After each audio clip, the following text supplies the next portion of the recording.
individuals off the streets in every single state across the country, to include violent gang members, to include Tren de Aragua, to include ISIS-affiliated individuals, to include Al-Qaeda-related affiliated individuals, and hopefully we do it before and not after, like the tragedy that we witnessed in Washington, D.C., where an individual from Afghanistan was allowed to enter into our country and shot multiple members of our uniformed military service.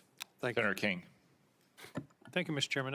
I do need to point out in response to some of the previous comments, twice in the last 2 weeks, as recently as last Thursday, Senator Patty Murray, the Appropriations Committee, put a bill on the floor that would have fully funded TSA, FEMA, CISA, and the Coast Guard for the rest of the year, leaving the focus on the dispute that we have with the conduct of ICE as separately. So inexplicably to me, that bill was blocked by my Republican colleagues. It would have, as I say, fully funded TSA, FEMA, CISA, Coast Guard, and then focused the attention on the situation with ICE. So I just want to be clear on who's blocking funding for those 4 agencies. I'd like to ask Ms. Gabbard and Director Ratcliffe, Director, both of you, were either of you in the room or your designees when the President was making the final decision about taking this action against Iran on February 27th, 28th? Was there an intelligence committee, community present in those deliberations? Mr. Ratcliffe, your response? Senator King, I'm probably in dozens and dozens of briefings with the President. I don't know if there was a single meeting where there was a single time where a decision was made. Were those dozens of meetings right during the lead up to this war? I know you've met many times, but I'm talking about it in the 2 weeks or so before the decision to go into Iran was made. Again, countless meetings with the President. During that period? During that period. Director Gabbard, were you present in those discussions? Likewise, yes. The reason I'm asking the question is there seems to be a discrepancy between what the Intelligence Community has reported over the years and what the President has said in terms of of this action. For example, Senator Wyden read the report from a year ago that strikes against neighboring states and action to close the Strait of Hormuz was predicted by the intelligence community. And yet the President says nobody knew. And my question is, did you tell him? Anybody want to answer that question? Senator, I'll answer the question. So with regard to briefings, the President gets briefings constantly about intelligence. Now, the comments that you talked about, I had not heard, but what I can tell you is that Iran had specific plans to hit U.S. interests in energy sites across the region, and that's why the Department of War and the Department of State took measures for force protection and personnel protection in advance of Operation Epic Fury. I think that's what's most important. Any predictions to the President about the Strait of Hormuz? All you got to do is look at a map and you'll see that the vulnerability of the Strait of Hormuz. Was that part of the briefing, Director Gabbard?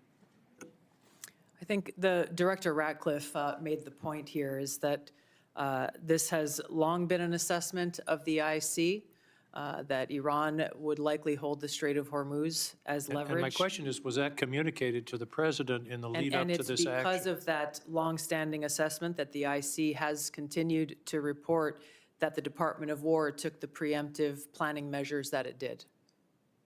Well, they've stated that they did not plan for the Strait of Hormuz. The President said, who knew that was going to happen? Anyway, let's move on. Does the President take a daily brief from the intelligence community? This is a yes or no question, I think. Yeah, the President, I would say, Senator, in my estimation, on average, I briefed the President of the United States on intelligence probably on average 10 to 15 times a week, where I have conversations with him about specific, discrete issues. Sometimes there are dedicated sessions that last hours in length. Sometimes I'm briefing him on specific issues, sometimes 3 or 4 times a day. But I would say on average, my interactions where I'm briefing the president on important national security matters happens probably on average 10 to 15 times per week. Thank you. Could you update us on the intelligence on Russian intelligence sharing with Iran in the current conflict? What do we know? Senator, if there is that sharing going on, that would be an answer that would be appropriate for a closed session. Well, it's been in the public press. This is open source that it's occurring. Is it occurring? Again, if it is occurring, that would be an answer appropriate for a closed session. What I can tell you is that according to the Department of War, any support that Iran may be receiving is not inhibiting their operational effects. Okay, that's sort of the first cousin of a yes, I guess. According to intelligence analysis, can regime change or the elimination of the estimated 1,000 pounds of highly enriched uranium be accomplished without boots on the ground? Senator, the discussion about the Iranian nuclear capability, we intend in the closed session to talk about that in great deal. With regards to revealing any information about the ability to do that, I would have to defer that to a closed session. Okay, I'll see you in an hour. Finally, there was very little, if anything, in the report, in the assessment about climate change, and that's been in past reports. There is a lot of discussion about migration.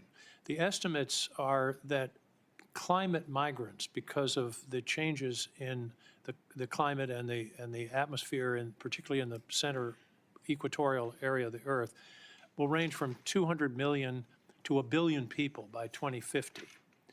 Do you believe that is a national security threat that should be addressed? The Syrian refugees were about 6 million, and they upset the politics of Europe for several years. We're talking about 200 million to 1 billion people on the move. I believe that's something we should be discussing and that the intelligence community should be assessing. Director Gabbard? Yes, Senator, there are a number of drivers of things like migration. It would be an extensive and voluminous annual threat assessment if we included every single one.